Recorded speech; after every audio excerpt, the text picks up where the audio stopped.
E aí, pessoal, tudo certo? Hoje a gente vai mergulhar fundo nos números e na estratégia do Fundo Imobiliário IRDM11 com base no relatório mais recente que saiu, o de agosto de 2025. Bora direto ao que interessa, sem enrolação. Vamos começar com o número que todo mundo quer saber logo de cara: o rendimento. Em agosto, o IRDM11 pagou 70 centavos por cota. Mas calma lá, esse número sozinho não conta a história toda, né? Para a gente saber se é bom ou ruim, a gente precisa de um pouco mais de contexto.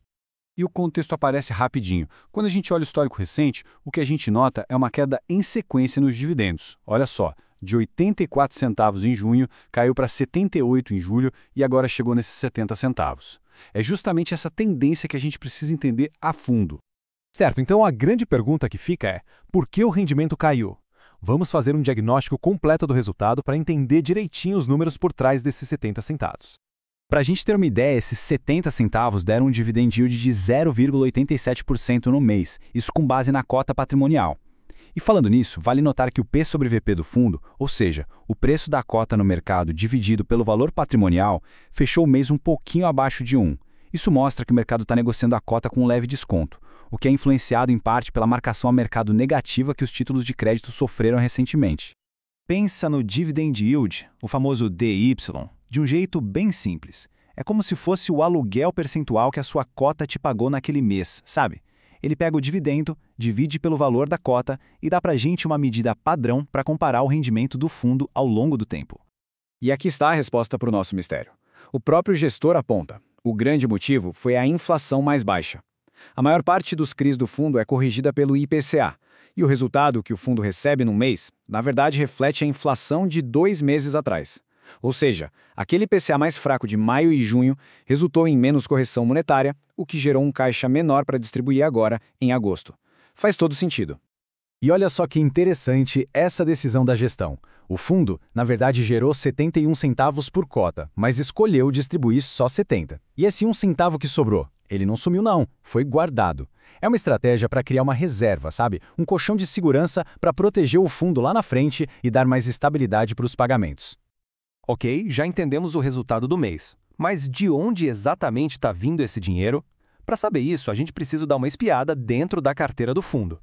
Bom, batendo o olho nesse gráfico fica bem claro, né? A ligação do fundo com a inflação é fortíssima. Quase 70% da carteira está atrelada ao IPCA, e a taxa média desses papéis é de IPCA mais 8,79% ao ano. Isso mostra na prática por que, quando a inflação cai, o rendimento sente o golpe na hora. O resto se divide entre outros FIs e ativos ligados ao CDI. Agora, olhando a parte da carteira que investe em outros fundos, essas aí são as 3 maiores posições. Juntas, elas somam mais de 9% do patrimônio. O interessante aqui é a estabilidade. Não teve nenhuma grande mudança nessas posições nos últimos tempos. Isso meio que indica que a gestão está com uma visão de longo prazo para esses investimentos, sem ficar girando muito a carteira nesse pedaço. Agora, vamos para um ponto que merece atenção: o risco.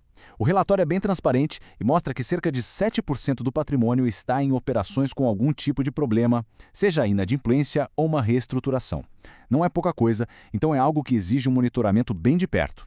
E o relatório detalha o que está sendo feito em cada um desses casos. No CRIB-WIC, por exemplo, eles estão negociando novas garantias. Na dívida da Starbucks, o fundo entrou no plano de recuperação judicial. O mais importante aqui não é só saber do problema, mas ver que a gestão está se mexendo, está agindo em cada uma dessas frentes para tentar diminuir as perdas e recuperar valor para o fundo.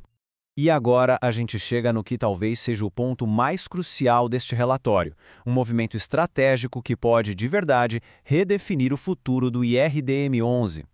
Então, pensando nesse cenário, com os dividendos pressionados pela inflação e com esses desafios na carteira, a pergunta que não quer calar é: qual é o plano da gestão para virar esse jogo e voltar a gerar mais valor? E a resposta vem num plano de 2 passos bem claro.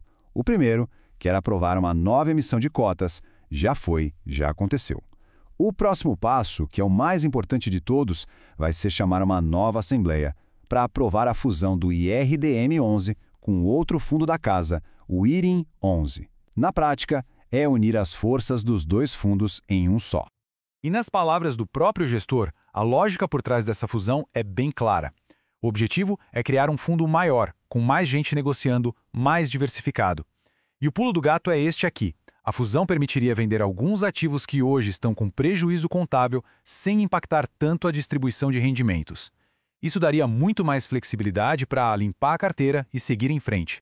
Certo! Depois de analisar tudo isso, vamos juntar as peças do quebra-cabeça e fazer um balanço final, com os pontos positivos e os negativos do momento atual do fundo. Colocando tudo na balança, de um lado, os pontos positivos são bem claros. Existe um plano de fusão bem definido para o futuro, a gestão está sendo ativa para resolver os problemas e a alavancagem do fundo vem caindo. Do outro lado, os desafios também são óbvios. Essa tendência de queda nos dividendos, aqueles 7% da carteira com problemas e, claro, a alta dependência da inflação. Para fechar, o gestor reforça a confiança no plano e, basicamente, faz um chamado para que os cotistas participem das próximas assembleias, que vão ser decisivas para aprovar ou não essa grande reorganização. É uma mensagem de otimismo, mas que depende da execução da estratégia. E a gente termina com uma pergunta no ar para a gente pensar.